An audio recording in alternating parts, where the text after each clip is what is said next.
নমস্কার বন্ধুরা, মাদার্সভিল ক্যান্টিনে তোমাদের সকলকে স্বাগত। আজ আমি একটা নিরামিষ ঝোলের রেসিপি নিয়ে হাজির হয়েছি। এটা খুবই উপকারী একটা রেসিপি বলতে পারো, স্বাস্থ্যের পক্ষেও খুব ভালো।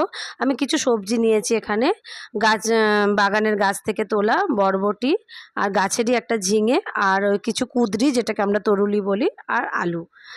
আর আমি এটার জন্য জিরে গোলমরিচটা বেটে নিচ্ছি, আর খানিকটা আদা বেটে নেব, আর বাকিটা গুঁড়ো মশলা দেব।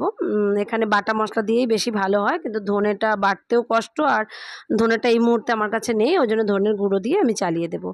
এই মশলাগুলো লাগবে। তোমরা ভিডিওটা স্কিপ না করে দেখো, আশা করি ভালো লাগবে। মানে খুব রিচ খাবার পরে এরকম একটা সাধারণ ঝোল এতটাই ভালো লাগে খেতে, আর মুখের স্বাদটাও একদম অন্য রকম হয়ে যায়।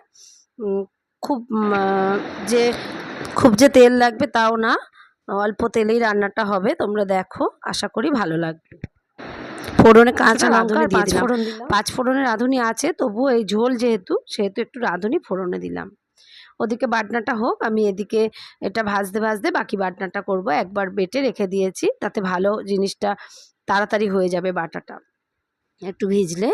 যাই হোক, আমি আলুগুলো একটু ভাজলাম।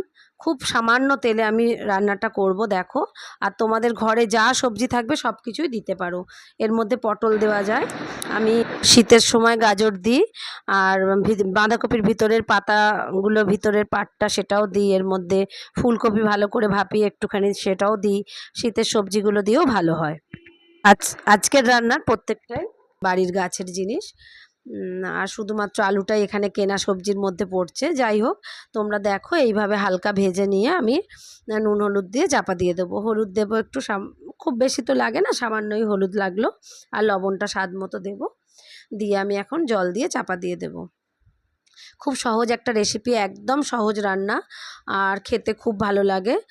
হালকা রান্না একদম। শরীর খারাপ হলে, পেট খারাপ হলে এরকম একটা ঝোল যদি দিয়ে ভাত খাওয়া যায়, অনেকটাই নিজেকে চাঙ্গা লাগে। আমি তেজপাতা ফোড়নে দিই না এখানে, ঝোলের ক্ষেত্রে বা ডালের ক্ষেত্রে আমি এভাবে সেঁকেই দিই। তোমরা পারলে এভাবে দিয়ে দেখো, ফ্লেভারটা খুব সুন্দর উঠবে। আর যাই হোক, এইভাবে দেখো, এখানে এই ভাজার পর একটু হালকা গরম জল দিলেও খুব ভালো হয়। আমি আজকে ঠান্ডা জল দিয়েই করছি। এখানে গরম জল দিলে, তবে পটল থাকলে আমি অবশ্যই গরম জল দিতাম, কারণ পটল সিটিয়ে যায় অনেক সময়। বেগুন আর পটলের থাকলে অবশ্যই আমি এখানে গরম জল ব্যবহার করতাম। তা এখন আমি চাপা দিয়ে রাখলাম, ওদিকে আমি বাটনাটা করে নিলাম। মিনিট 10 এরকম ফুটতে থাকলো। খুব হাই ফ্লেম না, মিডিয়াম ফ্লেম আছে, মিডিয়াম টু হাই। দেখো, এইবার আমি সবজিটা মনে হচ্ছে একদম পুরোটাই সেদ্ধ হয়ে গেছে, খুব ভালো মতো সিদ্ধ হয়েছে দেখছি। আর এইবার আমি বাটনাটা আমি ওদিকে রেডি করে নিলাম, নিয়ে এটা আমি সরিয়ে রাখবো, বা একটা অন্য পাত্রে ঢেলে রাখলেও হয়। ঢেলে ওই কড়াইটাই ধুয়ে আবার বসানো যায়। তো আমি আর একটা অন্য কড়াই বসিয়েছি, তাতে সামান্য একটু তেল দেবো। এবার যেহেতু ফোড়ন আমি আগে দিয়েছি, তাই এখন আর ফোড়ন দিলাম না। তা আগে যদি তোমরা ফোড়ন না দাও তাহলেও চলবে, এখন ফোড়নটা দিলে ভালো ফ্লেভারটা উঠবে। তা আমি একটুখানি আদা বাটা দিয়ে দিলাম। আদার কাঁচা গন্ধটা কেটে যাওয়া পর্যন্ত একটু নেড়ে চেড়ে তারপরে আমি জিরে আর গোলমরিচটা দিয়ে দেব।